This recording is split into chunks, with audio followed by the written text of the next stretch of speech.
G'day guys, this is my art practice lesson. At the end of this lesson, the children will be able to produce a piece of artwork depicting the landscape of Australia, in particular the trees, and display the ability to show the correct shading techniques used by Fred Williams in his artworks.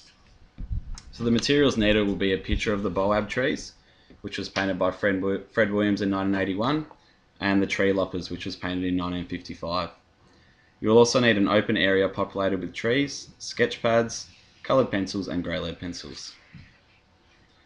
So this lesson will begin with the teacher revising the work done previously in the art appreciation class, and after this discussion has occurred, the teacher will then display two different artworks by Fred Williams.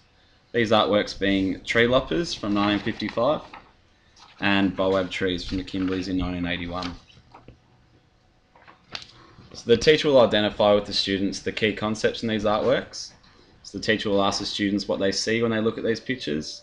Is there a great deal of detail? What colours and shadings has Williams used? What are the differences between these two photos? Are there any similarities? And it's important that the teacher emphasises with the children the simplistic artworks of Williams and how these are still just as if not as effective as detailed artworks. Okay, so now we've come to the practical part of the lesson. So this is where the students will be taken outside to an open area which is populated by a number of trees, and the children will be asked to find an area where there is 3 different trees. They'll be asked to draw these trees using different techniques for each. For example, the children will be asked to draw the first tree with a blunt pencil, the next tree will be drawn larger and darker, and then the next tree even darker and larger. So the children will have 5 minutes to do this, so they'll need to keep their drawings quite basic, making sure they do not apply too much detail to each tree, just as Fred Williams was able to do through his artworks.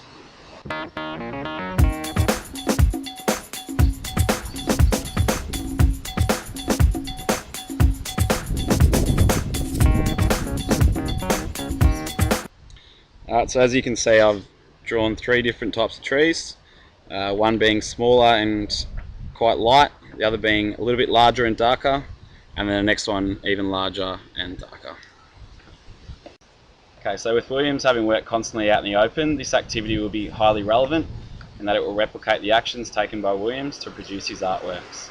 So the children will also enjoy taking their artwork outside of the classroom setting, and this will motivate them throughout the activity. Okay, so once the children have completed their drawing of their trees outside, as a class we will then work on these pictures again within the classroom. So here the children will experiment with different colours and shadings of their trees. The children will use colours that were identified within Williams' work. So these colours may be purples, blues and greens, creamy white and red-brown, amongst other earthy colours.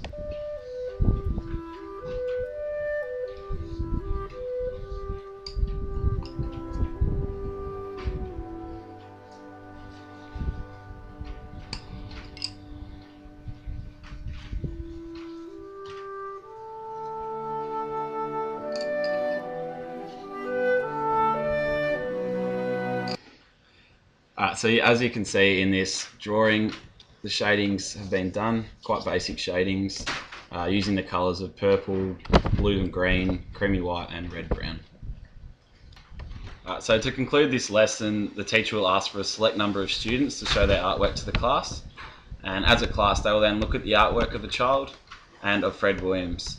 So in particular the class will be looking at similarities in colour, how basic or detailed the artworks were, and the different shadings and detail.